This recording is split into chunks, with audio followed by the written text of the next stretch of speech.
Hello everyone, this is Priyanka Saxena, your science teacher. Today we are going to start with the chapter number 14, that is winds, storms and cyclones. ठीक है, आपने देखा होगा कभी कभी बहुत तेज हवाएं चलती है, ठीक है, कभी तूफान आते हैं, बहुत कभी ना ऐसा लगता है कि आंधी चल रही है, उसके साथ में ना पानी आ रहा है, बारिश हो रही है, ठीक है। तो ये सब चीजें क्या होती हैं? देखो, विंड क्या होती है? Moving air is called wind. ठीक है, हम यहाँ पे पढ़ेंगे विंड, स्टॉर्म्स और साइक्लोन्स के बारे में कि ये सब क्या होती है। ठीक है, इनसे क्या क्या चेंजेस आते हैं हमारी डेली लाइफ में, हम जो देखते हैं। ठीक है, मौसम में क्या चेंज आता है, किस तरह से चेंज होता है मौसम, वो सभी चीजें इसमें हम देखेंगे। तो यहाँ पे आता है विंड। और विंड क्या होती है? विंड आपको पता है नॉर्मल, जिसको हम हिंदी में बोलते हैं हवा। ठीक है, हवा क्या है? Moving air is called wind. ठीक है, जैसे हमने देखा कि हाँ, हमें लगता है कि जैसे कभी हम छत पे बैठे हुए हैं, ठीक है, या कहीं गए तो हवा चल रही है, जिससे है ना हमें ऐसा फील होता है कि हवा है, कभी तेज चलती है, कभी धीरे चलती है। ठीक है, पत्तों के हिलने से हमें पता चलता है, हम फील कर सकते हैं उसको। ठीक है, तो ऐसे कुछ नेचुरल सोर्सेस हैं, जैसे कि एयर है, वाटर है, विंड है, ठीक है, लाइट है, ये सब चीज़ें नेचुरल है। ठीक है, नेचुरली होते हैं, जिसमें हमारा कोई हाथ नहीं होता, ये सब चीज़ें नेचुरल होती हैं। ठीक है, तो इसमें विंड जो होती है, air moves with high speed is called storm. ठीक है, अगर विंड नॉर्मल चल रही है तो उसे हम विंड बोलते हैं। ठीक है, जैसे स्पीड नॉर्मल है, ठीक है, नॉर्मल हवा चल रही है मीन्स वो विंड है। लेकिन अगर वो बहुत हाई स्पीड से चले, ठीक है, विंड की स्पीड अगर हाई हो जाए, बहुत हाई, कि जैसे बहुत तेजी से हवा चल रही है, आंधी आ रही है, ठीक है ना, उसको हम बोलते हैं स्टॉर्म। तो air when moves with high speed is called storms, उसको हम बोलते हैं स्टॉर्म्स, जिसे हम हिंदी में बोलते हैं तूफान। ठीक है, तूफान आ गया ना, कहते हैं आज तूफान आ रहा है, इसे हम बोलेंगे स्टॉर्म। ठीक है, और इस तरह से एक आता है साइक्लोन। साइक्लोन क्या होता है? आपने सुना होगा साइक्लोन आ रहा है। ठीक है, ज्यादातर यहाँ जो सी एरियाज होते हैं, ठीक है, जैसे महाराष्ट्र है, केरल है, उस साइड पर ये तमिलनाडु इनमें ज्यादा आता है। क्यों आता है? क्योंकि साइक्लोन्स जो होते हैं वो कहाँ से आते हैं, कहाँ से उठते हैं, कहाँ से स्टार्ट होते हैं? वो जो समुद्री रीजन्स होते हैं, ठीक है, जहाँ पे समुद्र पाए जाते हैं, उस जगह पे ज्यादा इनका इफेक्ट होता है। ठीक है, साइक्लोन्स क्या होते हैं? Powerful circular storms. ठीक है, होते ये तूफान ही है, लेकिन ये कैसे होता है? ऐसे सर्कुलर उसमें होते हैं। ठीक है, इनका जो वो होता है स्ट्रक्चर, वो सर्कुलर स्टॉर्म्स के रूप में होता है। ठीक है, यानी कि अगर स्टॉर्म यानी तूफान जो आ रहा है वो ऐसे सर्कुलर शेप में आ रहा है, ऐसे घूमते हुए आ रहा है, इसे हम बोलते हैं साइक्लोन। ठीक है, तो ये हो गया विंड और इसके बारे में। ठीक है, wind caused by the uneven heating of the earth surface by the heat of the sun. ठीक है, अब विंड, हवा क्यों चलती है? ठीक है, हवा क्यों चलती है? तो हवा चलती है कि जब अनइवन हीटिंग होती है सरफेस पे, अर्थ की सरफेस जहाँ पे हम रहते हैं। ठीक है, कुछ जगह पे क्या होता है, सन से टेम्परेचर कुछ जगह पे ज्यादा होता है, कहीं पर कम होता है। तो जो अनइवन हीटिंग होती है, यानी कि अलग अलग टेम्परेचर का होना, उस वजह से विंड क्रिएट होती है। ठीक है, उस वजह से क्या होती है? हवा चलती है। जैसे कि आपने देखा होगा कि जो नॉर्थर्न एरिया होते हैं, जैसे जम्मू कश्मीर हुआ, ठीक है, हिमालय हुआ, वहाँ पे क्या होता है? ठंडा है, वहाँ पे ठंडा रीजन होता है, वहाँ पे हीटिंग कम होती है सरफेस में। और जो अगर हम साउथ की तरफ आते हैं, ठीक है, वहाँ पे हीट ज्यादा होती है, वहाँ पे गर्मी ज्यादा पड़ती है। तो ये क्या हो गया? अनइवन हीटिंग हो गई। तो इस वजह से क्या होती है? हवा जनरेट होती है। ठीक है, विंड जनरेट होती है। ठीक है, तो जो अर्थ सरफेस होती है उसके, अगर वो है इक्वेटर के पास में है, इक्वेटर के पास, आपको पता है इक्वेटर क्या होती है? मैंने आपको पढ़ाया था, इक्वेटर होती है। तो इक्वेटर जो सबसे बीच वाली भूमध्य रेखा जिसको बोला जाता है, उस पर टेम्परेचर क्या होता है? हाईएस्ट होता है। वहाँ पे सन की लाइट जो होती है, सनलाइट वो डायरेक्टली पड़ती है, वहाँ टेम्परेचर ज़्यादा होता है कंपेयर टू नॉर्थर्न एरियाज। ठीक है, आपने देखा पोलर रीजन्स होते हैं, पोलर रीजन्स के बारे में पता था कि वहाँ पे आइस जमी हुई होती है। ठीक है, यानी कि वहाँ का टेम्परेचर क्या होता है? बहुत कम होता है। तो इस डिफरेंस के कारण, इस टेम्परेचर डिफरेंस के कारण विंड ब्लो होती है। ठीक है, इसी के बाद क्या होता है कि समर सीजन में नॉर्थर्न हेमिस्फीयर जो होता है, वहाँ पे लैंड क्या होती है? बहुत जल्दी गर्म हो जाती है। अब आपने ये देखा होगा कि जहाँ पे लैंड रीजन होते हैं, ठीक है, जैसे नॉर्थर्न एरिया है, वो क्या लैंड वाला है। लेकिन अगर हम साउथ में चले जाएं तो वहाँ पर समुद्री रीजन ज़्यादा है, वहाँ पे समुद्र बहुत सारे हैं। ठीक है, आपने देखा होगा तीनों तरफ से क्या है, जो हमारा साउथर्न पार्ट है वो तीनों तरफ से समुद्र से घिरा हुआ है, पानी से घिरा हुआ है। तो वहाँ पर क्या होता है कि जो हीटिंग होती है वो देर से होती है कंपेयर टू लैंड के। ठीक है, यानी लैंड जल्दी गर्म होती है, पानी देर से गर्म होता है। तो वहाँ पे उस गर्मी की वजह से वहाँ पे जो प्रेशर होता है एयर का, ठीक है, वो कम होता है, क्योंकि वहाँ पे क्या होती है, वो एयर जो होती है ऊपर की तरफ उठती है, गर्मी की वजह से हल्की हो जाती है और हल्की होने की वजह से ऊपर उठती है। ठीक है, और अगर हम साउथ में चले जाएं तो वहाँ पर जो समुद्री रीजन है उसमें क्या होता है? टेम्परेचर उसका कम होता है। ठीक है, वो उसको कंपेयर टू नॉर्थर्न रीजन के। ठीक है, तो वहाँ पे क्या होती है कि कूलर एयर होती है, उसमें मॉइस्चर ज़्यादा होता है, ठीक है, वो हैवी होती है, डेंस होती है, वो एयर कैसी होती है, डेंस होती है, क्योंकि उसके अंदर मॉइस्चर पाया जाता है। वहाँ पे जो हवा होती है उसमें पानी की क्वांटिटी ज़्यादा पाई जाती है, ठीक है। तो ये जो डिफरेंस होता है इसकी वजह से क्या होता है, विंड जो होती है वो ब्लो होना स्टार्ट हो जाती है, ठीक है। तो ये जो मॉइस्ट कूलर रेन होती है, ठीक है, साउथर्न पार्ट में जब हम जाते हैं वहाँ पे जो होती है एयर वो कैसी होती है, मॉइस्ट होती है और वो कूल होती है कंपेयर टू लैंड एरिया, ठीक है। लैंड एरिया में जो एयर होती है वो गर्म होती है, और अगर हम इधर साउथ में चले जाए तो वो कैसी होगी, ठंडी होगी, क्योंकि वहाँ पे देर से वो गर्म होता है, पानी देर से गर्म होता है कंपेयर टू लैंड के। इसकी वजह से पानी यानी बारिश होना स्टार्ट होती है, क्योंकि विंड कहाँ से होती है, मूव होती है from Arabian Sea to Bay of Bengal, ठीक है। आपको पता है कि साउथर्न रीजन में अगर हम जाते हैं केरल, महाराष्ट्र इस तरफ में, तो जो महाराष्ट्र है उसकी तरफ तो क्या पाया जाता है, अरेबियन सी पाया जाता है, और अगर इसकी इस तरफ चले जाए जिस तरफ श्रीलंका है वहाँ पे क्या बे ऑफ बंगाल है, तो वो जो एयर मूव होती है वो अरेबियन सी से किस तरह मूव होती है, बे ऑफ बंगाल की तरफ। उसकी वजह से पूरे इंडिया में बारिश होती है, ठीक है। वो जो क्योंकि मॉइस्ट होती है एयर में क्या होता है, मॉइस्चर पाया जाता है पानी, क्योंकि वो ऑब्वियसली बात है कि वो एयर कहाँ से उठी है, वो अरेबियन सी से उठी है, ठीक है। अरेबियन सी से जब ये हवाएं चलना स्टार्ट हो गई तो ये अपने साथ पानी को भी लेके आती है, अरेबियन सी से वाटर को एब्जॉर्ब करती है, और उस वाटर को जब ये बे ऑफ बंगाल की तरफ जाती है तो बीच में बारिश करते हुए जाती है, तो पूरे इंडिया में उस वजह से क्या होता है, मानसून आता है, ठीक है।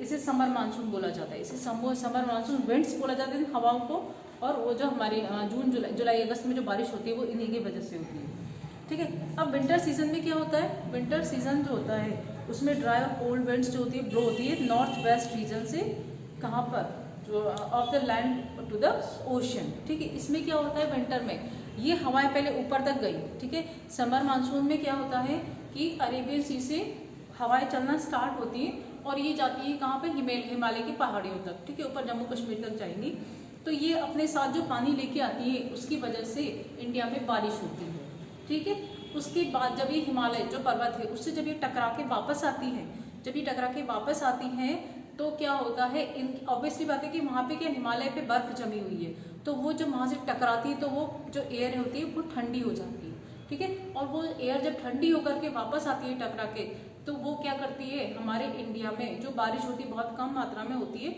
लेकिन उसको हम बोलते हैं विंटर मानसून, उसे हम क्या बोलेंगे, विंटर मानसून, और उसकी वजह से जो बारिश होगी, ठीक है, उसे हम विंटर मानसून विंड्स बोला जाएगा, ठीक है। उन्हें हम बोलेंगे विंटर मानसून विंड्स बोलेंगे उन हवाओं को, ठीक है। तो उसे हम हिंदी में और क्या बोलते हैं, एक हम नॉर्मल लैंग्वेज में बोलते हैं उसे मावट पड़ना, इसे हम क्या बोलते हैं हिंदी में, मावट पड़ना, इसे मावट बोला जाता है जो सर्दियों में बारिश होती है, कई बार दिसंबर के महीने में, यस, तो सर्दियों में होने वाली बारिश को हम क्या बोलते हैं, मावट बोलते हैं, ठीक है। नेक्स्ट टॉपिक आता है एयर प्रेशर, ठीक है। एयर प्रेशर क्या होता है, यानी हवा में होने वाला प्रेशर, ठीक है। आपको पता है किसी भी चीज़ का प्रेशर क्या होता है, प्रेशर जैसे आपने देखा होगा कि हम जब कुकर में सब्जी पकाते हैं तो उसके अंदर जब हवा का प्रेशर बढ़ जाता है तो व्हिसल आना स्टार्ट होती है, ठीक है, यानी हवा उससे बाहर निकलने लग जाती है जब वो फुल हो जाता है। तो इसी तरह से एयर में भी प्रेशर पाया जाता है कि जो हमारे चारों तरफ जो एटमॉस्फेयर है, ठीक है, उसमें भी क्या होता है, एयर बहुत सारी गैसेज होती हैं, बहुत सारी गैसेज होने की वजह से उनमें क्या होता है, जो उसके जो होते हैं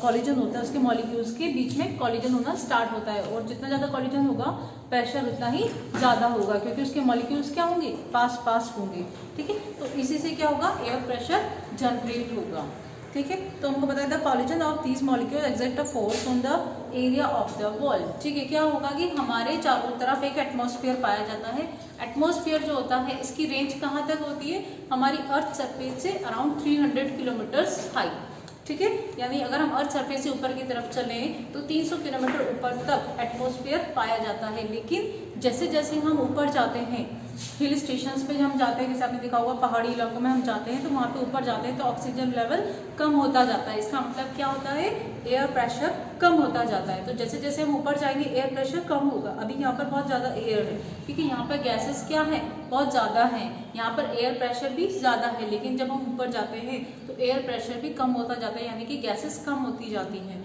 ठीक है, ऑक्सीजन भी कम होती जाती है, बहुत सारी गैसेस पाई जाती है, नाइट्रोजन, ऑक्सीजन, कार्बन डाइऑक्साइड, ठीक है, ये सारी गैसेस, बहुत सारी गैसेस हमारे एटमॉस्फेयर में पाई जाती हैं, और जैसे जैसे हम ऊपर जाते हैं वैसे ही गैसेस की डेंसिटी कम होती जाती है, यानी गैसेस कम होती जाती हैं, और एयर प्रेशर भी क्या होता है, डिक्रीज होना स्टार्ट हो जाता है। ऊपर जाते हैं तो टेम्परेचर भी क्या होता है, कम होना स्टार्ट हो जाता है। हमारे चारों तरफ जो अभी टेम्परेचर है, अगर हम ऊपर जाएंगे, एयरप्लेन में जाएंगे, ऊपर जाएंगे, हिली एरियाज में जाएंगे तो वहाँ पे टेम्परेचर क्या होगा, कम होगा।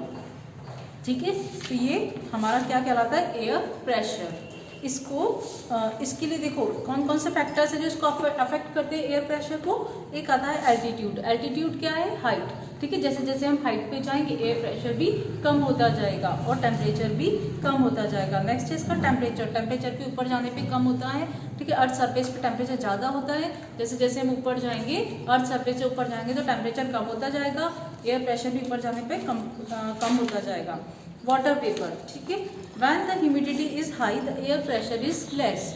ठीक है, अगर ह्यूमिडिटी ज़्यादा होती है तो उसमें क्या होता है, एयर प्रेशर कम होता है। क्यों होता है, ह्यूमिडिटी क्या है, वाटर वेपर। ठीक है, आपको पता है कि जब ह्यूमिडिटी कहाँ ज़्यादा होती है, जो समुद्री रीजन्स होते हैं, समुद्री इलाकों में ह्यूमिडिटी ज़्यादा पाई जाती है, क्योंकि उसमें वेपर में क्या प्रेजेंट होता है, वाटर प्रेजेंट होता है, जो उसकी ह्यूमिडिटी को बढ़ा देता है। ठीक है, जब उसमें पानी की मात्रा बढ़ जाती है तो क्या होता है, उसमें एयर कम हो जाती है, यानी एयर प्रेशर क्या हो जाएगा, उसमें कम होगा ह्यूमिडिटी बढ़ने पर। ठीक है, फिर आता है high speed wind causes reduced pressure. ठीक है, हाई स्पीड विंड, जब हवा यानी विंड की हवा स्पीड क्या होगी, हाई होगी, तो वहाँ पे एयर प्रेशर क्या होगा, कम होगा। ठीक है, ऑब्वियसली बात है कि प्रेशर कब कम होगा, जब उसकी हवा की स्पीड तेज होगी। अगर तेज हवा से, तेज स्पीड से अगर हवा चल रही है, ठीक है, तेज हवाएं चल रही है, तो वहाँ पे प्रेशर कम है।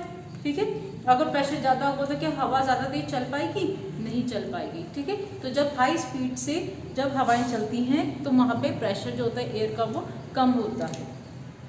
ठीक है, फिर नेक्स्ट आता है कैरेक्टरिस्टिक ऑफ विंड। विंड की कैरेक्टरिस्टिक्स क्या होती हैं, हवा में कौन कौन से गुण पाए जाते हैं। तो एक आता है विंड स्पीड। ठीक है, हवा की स्पीड कितनी है। ठीक है, विंड में क्या होती है, स्पीड पाई जाती है, हवाएं कभी तेज चलती हैं, कभी कम चलती हैं। तो विंड स्पीड को नापने के लिए हम एक इंस्ट्रूमेंट का यूज़ करते हैं, जिसे हम बोलते हैं एनीमोमीटर। क्या बोलते हैं उसे हम, एनीमोमीटर। एनीमोमीटर एक इंस्ट्रूमेंट होता है। ठीक है, देखो पेज नंबर आपको दिया हुआ है 206 पर, ऊपर एक इंस्ट्रूमेंट बना हुआ है जिसमें 4 पोल्स बने होते हैं, नॉर्थ, साउथ, ईस्ट और वेस्ट। ठीक है, इसमें ऊपर एक टिप पाई जाती है। ठीक है, तो जब उसको हम लगाते हैं तो उससे हम वो होता है एक, इसके अंदर 4 कप्स पाए जाते हैं। एनीमोमीटर में क्या होते हैं, 4 कप्स पाए जाते हैं, जो ये क्या करते हैं, जैसे जैसे हवा चलती है तो जिस डायरेक्शन में वो ब्लो होती है, विंड ब्लो होती है, उसी डायरेक्शन में ये रोटेट होना स्टार्ट होता है, और उसी की स्पीड से हम पता लगाते हैं कि विंड की स्पीड कितनी है। ठीक है, नेक्स्ट आता है विंड डायरेक्शन। विंड की डायरेक्शन कैसे पता लगाएंगे हम, तो एक इंस्ट्रूमेंट होता है जिसमें ऐसे ऐसे और ऐसे 4 इसके अंदर एरो बने होते हैं। ठीक है, उसके ऊपर एक एरो पाया जाता है, 4 डायरेक्शंस में शो होती है, north, south, east and west. उसके ऊपर एक एरो लगा होता है, तो एरो की जो टिप होती है वो जिस डायरेक्शन में होती है वो विंड की डायरेक्शन को ही शो करता है। ठीक है, उसे हम बोलते हैं विंड डायरेक्शन। उसको हम क्या नाम देते हैं, उसका नाम होता है वेदर वैन या विंड वैन। ठीक है, इस इंस्ट्रूमेंट को क्या बोला जाता है, विंड वैन। विंड वैन इस इंस्ट्रूमेंट का नाम होता है जिससे हम विंड की डायरेक्शन को मेजर करते हैं। ठीक है, इसमें आपको फिलिप्स दिए हुए पेज नंबर 206 पे, तो ये आपके फिलिप्स के आंसर्स मैंने यहाँ लिखे हुए हैं। फर्स्ट है wind is cause due to dash heating of the earth surface. Earth surface की हीटिंग किस तरह की होती है जिससे विंड बनती है, वो होती है अनइवन। तो फर्स्ट में आएगा uneven, wind is cause due to uneven heating of the earth surface. Second है air moves from the region of. Air कहाँ से, कौन से रीजन से मूव करती है, लो टेम्परेचर। ठीक है, एयर कहाँ से मूव करती है, लो टेम्परेचर रीजन से हाई टेम्परेचर रीजन पर एयर मूव करती है। तो सेकंड में, फर्स्ट में लो आएगा और उसके सेकंड वाले पार्ट में हाई आएगा, हाई टेम्परेचर। थर्ड है air moves from the region of, कौन सा, हाई प्रेशर। कहाँ से, हाई प्रेशर रीजन से लो प्रेशर रीजन की तरफ विंड मूव करती है। फोर्थ है the atmospheric pressure as we move upward from the surface of the earth. जैसे जैसे हम अर्थ की सरफेस से ऊपर जाते हैं तो क्या होता है, एटमॉस्फेरिक प्रेशर क्या होता है, कम होता जाता है, रिड्यूस हो जाता है। ठीक है, लास्ट है इसका moving air dash the air pressure. Moving air क्या करती है, एयर प्रेशर को रिड्यूस करती है, तो moving air reduces air pressure.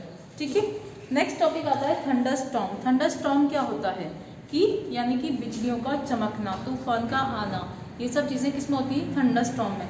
तो हमने देखा होगा in hot and humid tropical regions like India, thunder storms और lightning storms are non occur frequently. ज़्यादातर हमने देखा होगा कि बिजलियों का चमकना हम नॉर्मली देख लेते हैं आसमान में। ठीक है, या तेज हवाओं का चलना, ठीक है।